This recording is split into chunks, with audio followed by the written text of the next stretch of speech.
Okay, great. Well, my name's Tom Waters. So I work in the income, work and welfare sector here at IFS, and very pleased to have the first slot today whilst you're all still energetic and fully engaged. And I'm going to be talking today about taxes and benefits and how they affect labour supply. So there's a few kind of further resources on this slide here. I won't dwell on this now, but if you are interested in this, there's lots of extra material here to read more. Okay, so the three things I want to look at today, firstly is to look at how taxes and benefits and labour supply play into important debates both in the policy world and in the academic economics world. Secondly, I'm going to spend quite a bit of time on trying to understand the intuition behind methods of estimating estimating labour supply effects, and throughout kind of be giving some broad sense of some key results from the literature. Okay, so if we kind of take a step back first, think about this in kind of a broader setting, we might ask, well, why do we have taxes and benefits at all? So I think there's three key reasons. First, taxes and benefits allow us to fund public services, and there's lots of reasons why we might want to do that. Secondly, taxes and benefits are perhaps the primary way of redistributing income to reduce inequality and poverty, and my colleague Agnes will be speaking about those things later. And lastly, taxes and benefits in particular provide insurance. If you fall out of work or if you become sick, things like that, the benefit system there can support your incomes, and that's done in a way that's quite difficult for the private market to provide. And my colleague Ben will be talking about the insurance aspect of the benefit system later. So those are kind of what you might think of the good things, the advantages of having taxes and benefits. What about the costs? Well, there's an efficiency cost to taxes and at least means-tested benefits. And ultimately, it's that they prevent mutually beneficial exchanges. And it's kind of another way of thinking about that is that they distort labour supply incentives. But when you have a tax or a means-tested benefit, it prevents an exchange between an employer and an employee that could otherwise happen. And so one kind of way of characterising this, these sorts of costs and benefits is the equity efficiency trade-off, and that's kind of what we'll be thinking about a little bit today, what's kind of overarching what we're thinking about today. Equity, in broad terms, you can take from the rich to give to the poor, but there's a cost to efficiency. Taxes create a deadweight loss. What does that mean? Well, here put a simple supply and demand diagram. I'm imagining this being for labour supply and labour demand that would work for any other good or service. And before the tax comes in, we have an equilibrium at Q1, P1, you can see. You bring in the tax on the supply of labour, that shifts the labour supply curve left. New equilibrium is Q2, P2.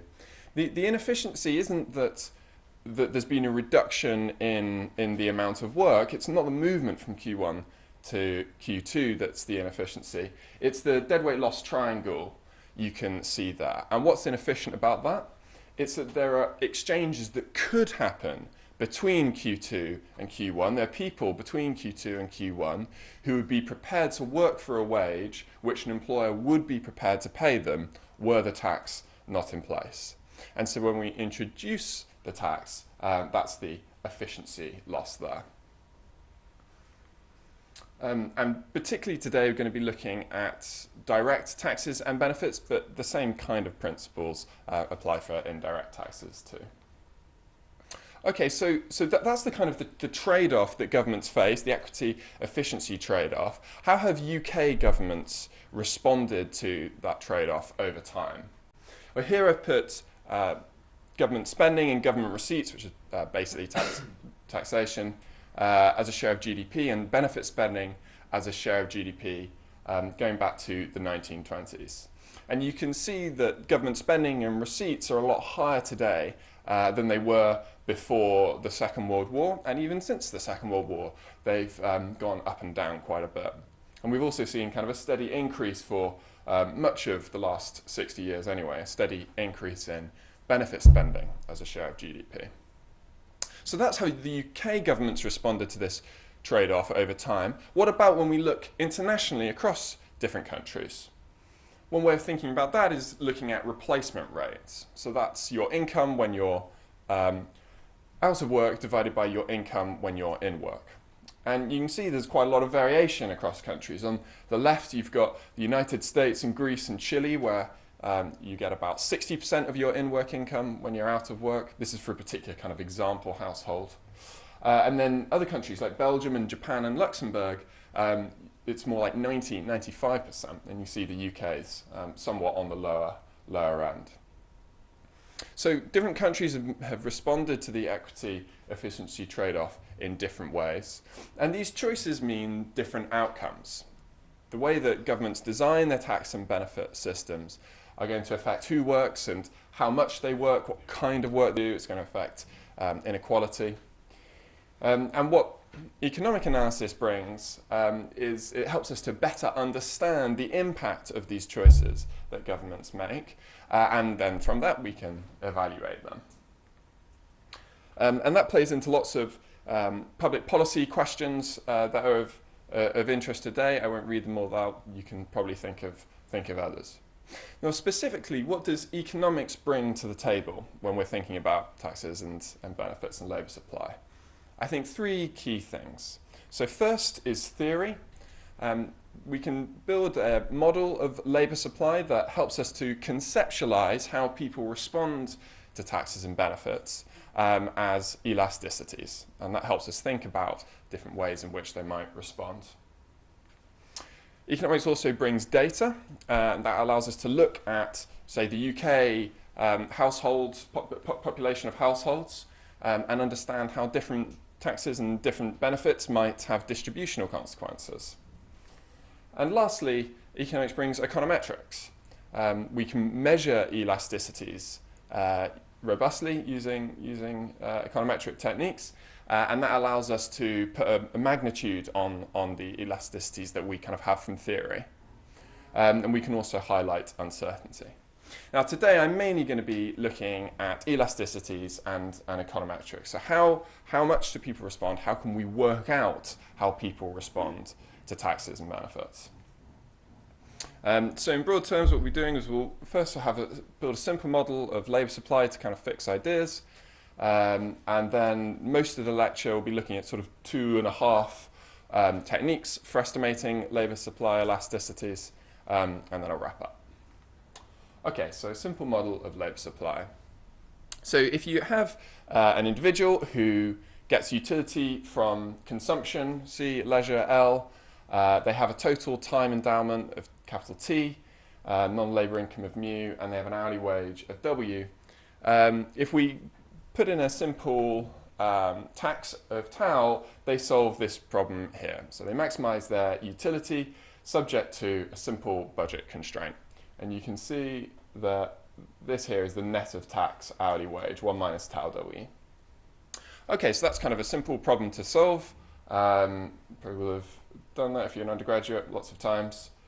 And we can solve from that to get a labour supply function. So H, the number of hours that you work, as a function of the net of tax hourly wage and non-labour income. So what does this model tell us? What can we get from this model? Well, if you raise taxes, what we can say is that reduces the probability of working. And we can say that just from the theory. Why is that? Well, if you're in work and your taxes go up, that reduces your income. But if you're out of work, your income stays the same. And so being out of work has become relatively more attractive to being in work. So we can get that just from thinking about the theory. But so that's what we call the extensive margin, whether or not you work. What about the intensive margin, how many hours you work? Well, here it turns out that theory is considerably less helpful. And you can see that by looking at the Slutsky equation. So the Slutsky equation links these three quantities, which I'll define now. So we have a compensated elasticity. So if you hold utility constant, and I'm imagining here an increase in the net of tax hourly wage. So that's taxes going down or wages going up. So compensated elasticity. If we hold utility constant and we change the net of tax hourly wage, how does your leisure respond? And so that's measuring the substitution effect. When net of tax wage goes up, you basically make leisure more expensive. And when something's more expensive, by the substitution effect, people will want to buy less of it. So they will take less leisure. Okay, that's the compensated elasticity. And that's going to be negative. We can sign that from theory. And so hence the red minus there. But there's also the income effect. And the income effect measures how your leisure responds to a change in income. So when your wage goes up, your kind of potential income is higher. And so you might choose to spend some of that extra money on more leisure. We can't kind of say from theory whether or not you would do that. That depends on whether leisure is a normal good or an inferior good. It probably makes most sense to think of it as a normal good. So when your income goes up, you probably would, all else equal, spend more of it on leisure. And so that means plus sign there, but I guess we can't really be sure. And then adding those two things together gives us the uncompensated elasticity. What's the total effect of the increase in the net of tax wage on your leisure? And because we're adding a negative number and a positive number, we can't, from theory, sign that.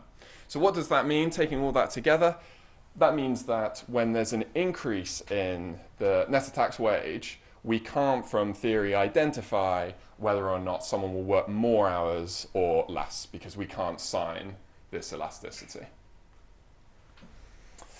So what that means is that in order to answer this question, we've got to turn to the empirics. And in any case, to get magnitudes, we're always going to have to turn to the empirics. And it's worth flagging here, we'll be looking at a couple of ways of estimating elasticities, but we're not in any sense looking for the elasticity to end all elasticities.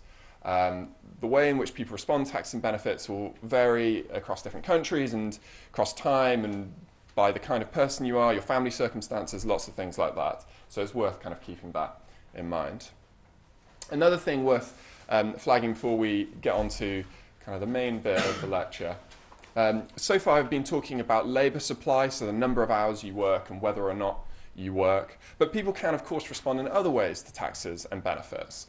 They might, maybe when taxes go up, they might do more tax avoidance, or they might change the amount they invest in human capital and things like that. Now, all of those things affect the famous Laffer curve, which shows tax revenue against the tax rate. And we'll be coming back to this a bit in a moment, but I'll sort of later on. But most of the time, I'll be looking at hours responses or participation responses. But it's worth keeping in mind people can respond in these other ways. Okay, so techniques for estimating labour supply elasticities.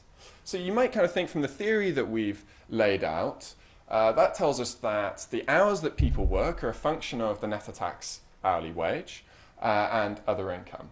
So why don't we just run this regression? On the left-hand side, we'll put hours worked, and then on the right-hand side, we'll put the net of tax hourly wage and non-labour income and a constant. Run that regression, and then beta and gamma give us the elasticities we're interested in. Why don't we do that? There's lots of reasons why that wouldn't work. I'll just go through a couple. So one problem is selection. We only observe people's wages when they're in work. If you're out of work, we don't know what you would earn if you were in work. And so if we run this regression only on people for whom we observe wages, we're selecting specifically those people who quite like work. If you're a low wage, if you have a low potential wage and you are nonetheless working, you obviously like work more than someone else who has a low potential wage but chooses not to work. So we're only selecting those people who choose to work, and so therefore, kind of by revealed preference, kind of quite like working. And a second reason is reverse causation. So in standard tax and benefit systems, it's certainly true in the UK, as you work more hours, your marginal tax rate changes. You know, you increase your hours, your earnings go up, and so you jump into the next tax bracket. You move from a basic rate taxpayer to a higher rate taxpayer, say. But what that means is we have reverse causation, because the left-hand side variable, hours, is causing the right-hand side variable, tau. And so that means our estimates will be biased.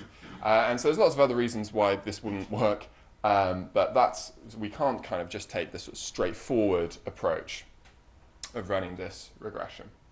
Okay, so what can we do? So it's kind of helpful to think first about, well, what would we do if we weren't economists, but we were doing medical research? If you're doing medical research, things are quite a bit more simple, at least in this regard. You can get a sample of ill people, and you randomize them into two groups, the treatment group and the control group. The treatment group gets the drug that you're interested in testing, the control group gets a placebo. And then afterwards you just compare their outcomes, so pretty easy. Now typically in economics we can't do that. Some people working in behavioral economics basically do this sort of thing, but for labour supply that's probably not going to be possible. So what can we do instead? Well, we can try and look for things, ways to kind of replicate what we'd ideally like to do. And so that's a natural experiment, a quasi-natural experiment. And so the specific version of natural experiment I'm going to look at now is difference in difference. So the way that tax reforms or benefit reforms are brought in may provide a way for doing a natural experiment. Sometimes when a reform is brought in, the policy changes tax rates for one group of workers, but it leaves tax rates unchanged for another group. And so that gives us a treatment group and a control group. And then we can just compare the labour supply of the treatment group and the control group. And that's called difference in difference. Now, in order for this approach to come off, we need two key assumptions to hold. The first is common trends. So it needs to be the case that in the absence of the policy coming in, the trends of the control group and the treatment group would have been in line with one another. I'll show you a bit more about that in a second. And the kind of the analog to the drug trial is it couldn't be in the drug trial that one group was also exposed to an additional virus. Obviously, that would screw up your estimates of the efficacy of the drug. And the second thing we need to be true is that the group composition doesn't systematically change because of the reform. So it can't be that the reform causes people to move from treatment to control or control to treatment. Analogously to the drug trial, if people in the placebo group realized they were just getting a sugar pill and they managed to sneak themselves the real drug, that again would obviously screw up your estimates of the efficacy of the drug. Okay, so let's just look at common trends just to fix ideas. So here on the horizontal axis I've got time, on the vertical axis outcome, something like labour supply. And here the treatment group and control group, you can see have different levels of labour supply, and that's fine, that's no problem at all. But they have a common trend, you can see. Their trends are exactly in line. Now the policy is going to come in at year 0. But we need to know, well, basically we need to know what would have happened to the treatment group had the policy not come in. And what we're assuming is that this would have happened. We're assuming that the treatment group's trend would have been the same as the control group, which you can see there. So we're not actually going to observe what happened to the treatment group if the policy hadn't come in, but we're going to assume they would have taken the same trend as the control group. And then we compare that to what actually happened, so that there, and then that gives us the impact. So we're using the control group to work out what would have happened to the treatment group. But it needs to be the case that in the absence of the reform, they would have had the same trend. Okay, so that's common trends. Let's think now about specifically applying that to labour supply. So ISA has a paper looking at the tax reforms in the mid-1980s in the US, where he uses this approach. So the structure of the tax reform is that women who had a very high earning spouse, like in the top 1%, saw a very large reduction in their marginal tax rates. But women with more modest earning spouses saw more little change. So that gives us a natural treatment and control group. The treatment group is going to be women who have really high earning spouses. The control group is going to be women with still high-ish but not super high earning spouses. And ISA uses this approach and finds that the reduction in marginal tax rates resulted in a small increase in hours and a large increase in participation for the affected women. Now, what can we say about that? Well, the key question with difference and difference is, does it meet those two assumptions? Common trends and no change in group composition. So common trends, there's actually maybe a reason to think that common trends wouldn't hold here, and that's power couples. So over the course of the 1980s, it became an increasing trend for high-earning men to marry high-earning women. And this paper is looking at the whole course of the 1980s. And so even if the policy hadn't come in, it might be in the case that women at the end of the 1980s who are married to a high-earning man are themselves, have themselves quite a high potential earning level in the labour market, and so might be more likely to work. Whereas at the beginning of the 1980s, a woman married to a high-earning man might be more of a modest earner herself, and so less likely to enter the labour market. And so it might be that even in the absence of the reform, you would get this increasing trend in labour supply for women with high-earning spouses. So that's one potential risk. The second potential risk is about group composition being affected by reforms. So remember, we need it to be the case that the reform doesn't cause people to move from treatment to control or control to treatment, at least not in a systematic way. And here it seems like there's a clear way that you could get such group composition affected. It kind of depends how sort of mercenary you think people are. But if you're a woman with potentially quite high earning potential, the reform makes it more valuable to be married to a high earning man than would have been without the reform, because you'll get a lower tax rate than you otherwise would have. So it might be that the reform itself causes women to move from the control group to the treatment group in order to get a reduction in the marginal tax rate. But even if these problems weren't there, there's one thing always worth keeping in mind in this sort of study is a question of external validity. So even if these problems weren't there and the study's completely clean, the thing it directly tells us about is the labour supply response of women with a high earning spouse in the 1980s in the United States in response to this policy. Can we learn from that for broader questions, to think about what might happen in the UK or over different time periods? Yeah, we can probably learn from it. But there you are kind of extrapolating. What this study specifically tells us is about that quite narrow group. Okay, so this kind of general approach does provide one way of working out labour supply elasticities, but it's these assumptions that you always have to keep both eyes upon. Okay, second method I want to look at is bunching. So the tax and benefit system in the UK and often in other countries as well is very non-linear, and you can see that here. So on the horizontal axis I put your gross incomes, basically your earnings, pre-tax earnings, and then on the vertical axis your after-tax, after-benefit income.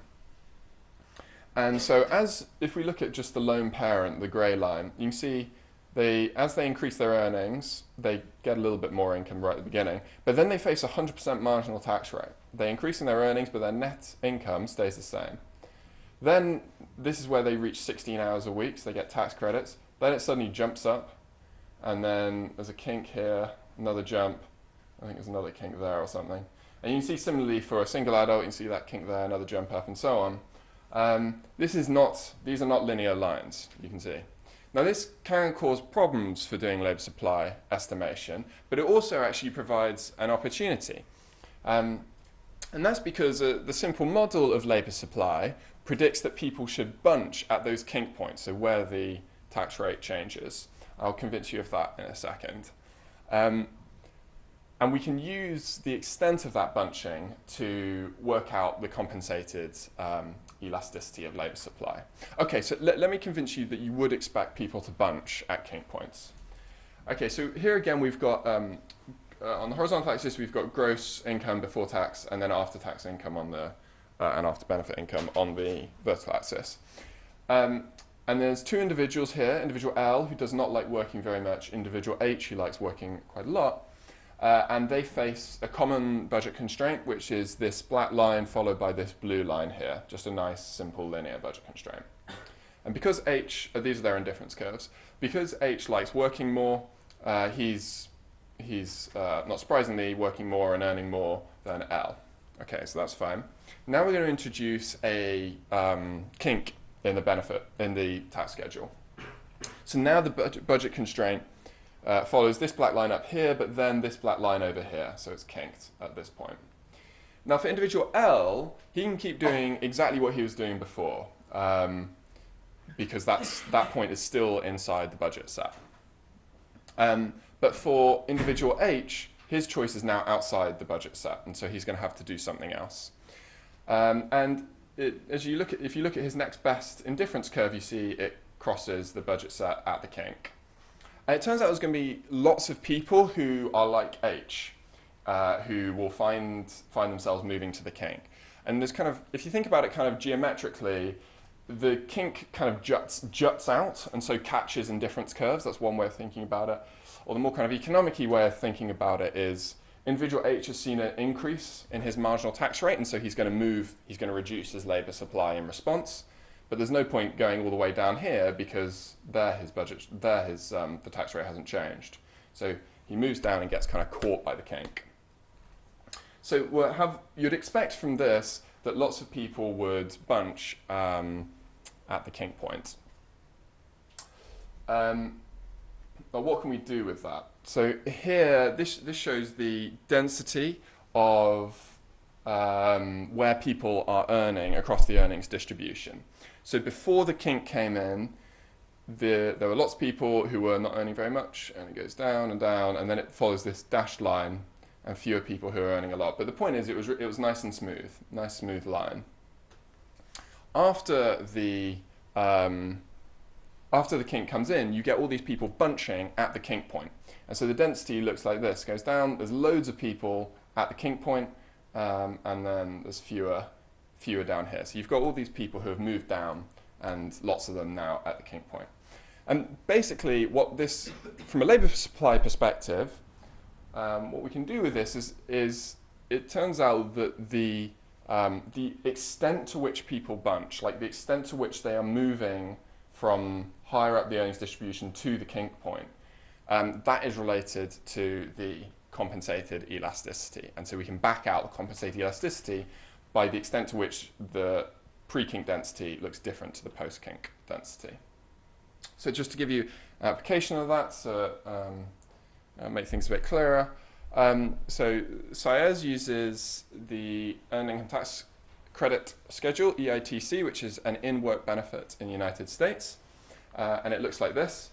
So as you increase your earnings, you actually get more of the benefit for a while, and then it plateaus. There's a kink point there. And then it starts coming down, so there's a kink point there, and it gets tapered away all the way to 0, and there's a final kink point there. And then he looks at administrative data on how much people are earning. So there's lots going on here, so let me explain it. So the orange line is the schedule I just shown you, so the EITC amount. And the red lines just highlight the kink points. And then the other two lines show the density with which people are at for wage earners, that's people with a normal employee job, and the self-employed. If you look at wage earners first, that's the dashed line. There's no kink at the first point, there's no kink at the second point, and there's no kink at the third point. If you look at the self-employed, there's this massive kink at the first point. Loads of people are getting to that maximum EITC point. There's not really a kink at the second point, though, or the third. Okay, so I guess one thing that we're flagging with this is you would expect self-employed people to maybe respond more, both because it's easier for them to change their earnings, whereas for a wage earner, you typically need to actually get a new job to change your earnings, whereas for the self-employed, they're more flexible. And secondly, it's easier for the self-employed to commit fraud. So there's not very much bunching at all for wage earners. and so what we'd kind of take from this is that the substitution effect, that the compensated elasticity is pretty small. So why is that? Well, maybe that's just the sort of the genuine response, the genuine result. Behavioral responses to taxation maybe are just actually very small. That's one possibility. Another possibility is it's very difficult, at least for people who aren't self-employed, to perfectly target what earnings level you'd like to be at. You typically would need to go and get another job. That's costly and takes a while, and there's only so many job offers out there. And so you kind of end up at the kink point where you'd like to be, plus kind of some noise either side. And maybe it's just too difficult to pick that up in the data. There's just too much noise.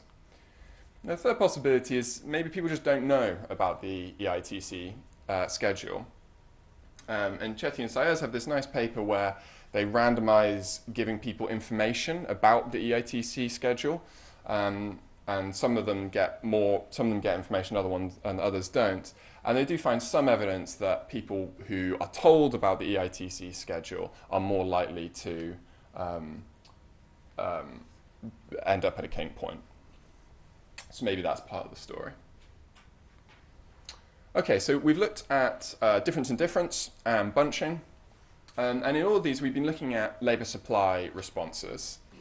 But there's other ways for people to respond to taxes and benefits as well. They can work harder or less hard, or they can avoid tax more or less, do more or less pension contributions, and so on.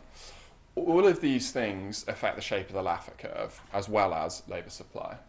And so kind of motivated by that, there's some research which looks at taxable income. So basically that's the income that you declare to HMRC. And that incorporates all of these different effects. If you work less, yep, you'll have less taxable income, but you'll also have less taxable income if you do more tax avoidance. And so we can basically repeat the same kind of approach that we did for difference in difference, but instead of looking at labour supply, we're looking at taxable income. And so the general approach is to find one group that's been affected by a reform and another group that isn't. There are treatment and control group, and then we see what happens to their taxable income. And that gives us the elasticity of taxable income. So that tells us how responsive taxable income is to a change in the marginal tax rate. An example of this is the 50p income tax. So back in 2010, the income tax rate was increased for those with incomes over 150k, went up from 40% to 50%. And HMRC wanted to know how much did that raise, like how much tax revenue did that raise? So first we have to go through what did it do to taxable income, the amount of tax that people declare. And so in order to answer this question, they need to know what would have happened to the taxable income of those 150k plus people, what would have happened to it had the reform not been brought in. And so we're going to use a treatment and control group approach. Those who have incomes over 150k, they're the treated, and those who have incomes a little bit below are the control group. Now using this approach, they find that the taxable income did go up, and that tax revenue of the 50p rate was about £1 billion more than it would have been if they just kept the 40p rate in. But it's highly uncertain. So there's a 2/3 chance that it raised as much as 4.3 billion, and between that and minus 2.3 billion. So there's a lot of uncertainty about it. What can we say about this approach? Well, remember we need to just ask the same questions: common trends and group composition. Would you expect to have common trends in this case? I think it's a fairly good case for common trends here. There were some other policies brought in at the same time that affected the control group and the treatment group, and maybe would have affected the control group by more. So maybe there's a case for thinking that even in the absence of the policy, you wouldn't have had common trends. But what's more dubious here is the assumption of no compositional change. The policy itself provides a clear incentive for people to switch groups. If you're earning over 150k, your tax rate has just gone up, and so you've got an incentive to move down to a bit below it, say 145k. And that would be moving you from the treatment group to the control group. And so that would mess up the estimate, because that would mean that we'd have more taxable income coming into the control group than would have been in the absence of the policy. But overall, it's not a kind of a bad estimate, and actually the estimate for the elasticity of taxable income that they get is quite similar to the wider literature. Okay, so kind of wrapping things up a little bit now. So what do we know and not know about labour supply? When we look at intensive and extensive elasticities, there's good evidence that those can be quite significant, particularly for certain groups such as lone mothers. For men, the extensive elasticity is very low. Men basically work pretty much regardless, but the number of hours that they work can vary a bit more in response to incentives, particularly for those more at the margins of the labour market. When we look at taxable income, elasticities are invariably higher, and particularly for very high income people, they're quite responsive to tax rates, which makes it harder to raise more money from them, more tax revenue from them. And more recently, work with using administrative data is starting to find larger responses to taxes and benefits. And so Chetty and friends have this paper where they show that there's more response to the EITC in regions where its schedule is well known. One thing that's less well understood is how the rich respond to higher tax rates. So it might be that their taxable income goes down quite a bit, but what are they doing with that money? Is it just that they're working less, or is it they're doing something like shifting their income to capital, so they take it as a capital gain instead? If that's the case, that's one kind of possible explanation of the taxable income results. And understanding this is really important, because if you do want to raise more money from the rich, and if you think that the income tax system is pretty much exhausted how much is being raised from them, understanding what they're doing instead provides another opportunity to raise more tax revenue from very high income people.